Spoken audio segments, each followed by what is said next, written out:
ಮತ್ತೊಂದು ಮಂಜಣ್ಣ ಅಂತ ನೀವು ಇಷ್ಟು ಪ್ರೀತಿಯಿಂದ ಮಾತಾಡ್ತಿದ್ದೀರಾ. ಈಗ ಈ ಶೋ ಮುಗ್ದಿದೆ, ನೀವು ಅವ್ರನ್ನ ಕಾಂಟ್ಯಾಕ್ಟ್ ಮಾಡೋದು, ಅವ್ರು ನಿಮ್ಮನ್ನು ಕಾಂಟ್ಯಾಕ್ಟ್ ಮಾಡುವಂಥದ್ದು ಏನಾದ್ರು ಆಗಿದೆಯಾ? ಈ ಫ್ರೆಂಡ್ಶಿಪ್ ಕಂಟಿನ್ಯೂ ಆಗುತ್ತಾ ಗೌತಮಿ ಜೊತೆ ಮತ್ತೆ ಮಂಜಣ್ಣ ಜೊತೆ ಅಂತ? ಅಂದರೆ ಇವಾಗ ಶೋ ಮುಗಿಸಿ ಬಂದಮೇಲೆ ಸ್ವಲ್ಪ ನಾನು ರೆಸ್ಟ್ ಮಾಡೋದೇ ಇತ್ತು, ಫ್ಯಾಮಿಲಿಗೆ ಟೈಮ್ ಕೊಡೋದಿತ್ತು. ಸೊ ಹಾಗಾಗಿನೇ ನಾನು ಯಾವ ಇಂಟರ್ವ್ಯೂಸು ಕೊಟ್ಟಿರಲಿಲ್ಲ ಮತ್ತು ಯಾರ ಜೊತೆಗೂ ಮಾತಾಡಿರಲಿಲ್ಲ. ಸುಮಾರು ಕಾಲ್ಸ್ ಎಲ್ಲ ಬಂದಿದೆ, ಎಷ್ಟೋ ಕಾಲ್ಸ್ಗಳನ್ನ ನಾನು ರಿಸೀವ್ ಕೂಡ ಮಾಡಿಲ್ಲ. ಓಕೆ, ಇದೆಲ್ಲ ಆದಮೇಲೆ ನೋಡೋಣ.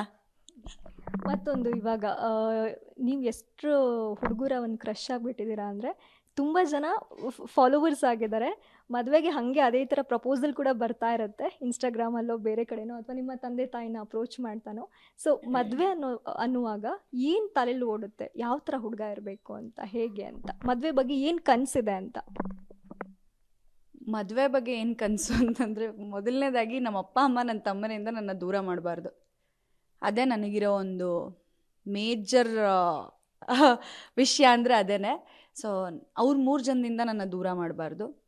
ಆಮೇಲೆ ನಾನು ಮಾಡ್ತಿರೋ ಅಂಥ ಒಂದು ಕೆಲಸಕ್ಕೆ ಸಪೋರ್ಟ್ ಮಾಡಬೇಕು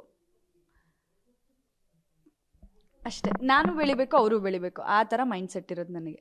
ಅಂದರೆ ನೀವು ಒಂದ್ಸತಿ ಹೇಳಿದ್ರಿ ಬಿಗ್ ಬಾಸ್ ಮನೆಯಲ್ಲಿ ಇದೇ ವಿಚಾರ ಇಟ್ಕೊಂಡು ನಂಗೆ ಸ್ವಲ್ಪ ಭಯ ಆಗ್ತಿದೆ ಡಿಸಿಷನ್ ತೊಗೊಳಕ್ಕೆ ಅಂತ. ಸೊ ಇದೇ ರೀಸನ್ಗೆ ಅದು ಡಿಲೇ ಆಗ್ತಾ ಬಂದಿದ್ದು?